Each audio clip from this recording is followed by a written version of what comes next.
The Parthian Empire, the history and culture of one of ancient Rome's most famous enemies, by Charles River Editors. Narrated by Colin Fluxman.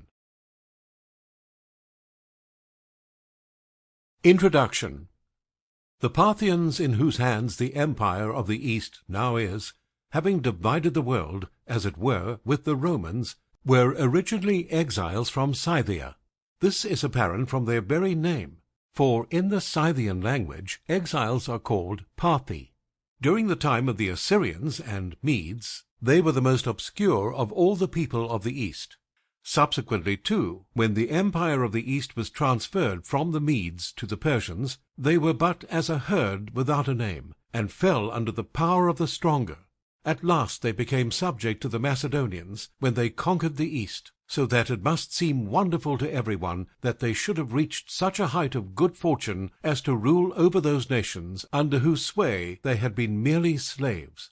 Being assailed by the Romans also in 3 wars under the conduct of the greatest generals, and at the most flourishing period of the Republic, they alone of all nations were not only a match for them, but came off victorious, though it may have been a greater glory to them indeed to have been able to rise amidst the Assyrian, Median, and Persian empires, so celebrated of old, and the most powerful dominion of Bactria, peopled with 1,000 cities, than to have been victorious in war against a people that came from a distance, especially when they were continually harassed by severe wars with the Scythians and other neighboring nations, and pressed with various other formidable contests. An ancient Roman account of the Parthians. The Parthian people created an empire that lasted almost 500 years, from the mid-3rd century BCE until 224 CE, and it stretched from the Euphrates River in the west to Central Asia and the borders of Bactria in the east. Brosius, 2010, 83. In fact, the expansive empire challenged the Romans on numerous occasions for supremacy in the Near East, created the first sustainable link between the peoples of Europe and East Asia, and followed a religion that many consider to be the oldest form of monotheism in the world. But despite these accomplishments, the Parthians are often overlooked in favor of the Achaemenid and Sassanid Persians, who came before and after them respectively, not to mention the Romans themselves. Although the Parthians may not get top billing in most popular histories of the period, they left an indelible mark on the world that cannot be overstated. Perhaps part of the reason why the Parthians have been overshadowed by other peoples is due to the nature of the primary sources used to reconstruct their history.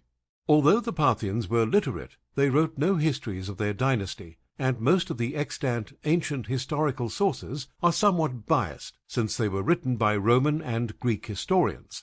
The Greek and Roman historians provide excellent accounts of some of the battles between the Romans and Parthians, but they are for the most part limited to warfare, and view the situations almost totally from the Roman perspective. The Parthians built a number of monuments, temples, and tombs, so modern archaeological excavations help scholars reconstruct some aspects of their city and court life. But again, the evidence is limited, and only of limited use alone. Thus, to construct an accurate chronology of the Parthian dynasty, modern scholars are forced to combine the Roman and Greek historians with the available numismatic evidence from the Parthian period, since the Parthians made different coins for the reigns of most of their kings. Brosius, 2010, 80. All that said, when historians combine all of the available primary sources concerning the Parthians, not only can an accurate chronology of their dynasty be compiled, but various aspects of their culture, such as economics and religion, are also made clear. The Parthian Empire, the history and culture of one of ancient Rome's most famous enemies, looks at one of the Middle East's largest ancient empires. Chapter 1. Geographic and Ethnic Origins of the Parthians. Modern scholars generally classify the Parthians as a Persian dynasty, but they hailed from different origins than their Achaemenid Persian predecessors. Specifically, the Parthians were originally part of a tribe known as the Parni or Aparni, who originated on the eastern edge of the Caspian Sea. College, 1967-25. After the death of Alexander the Great in 323 BCE, a vacuum was left from the number of Sample complete. Ready to continue?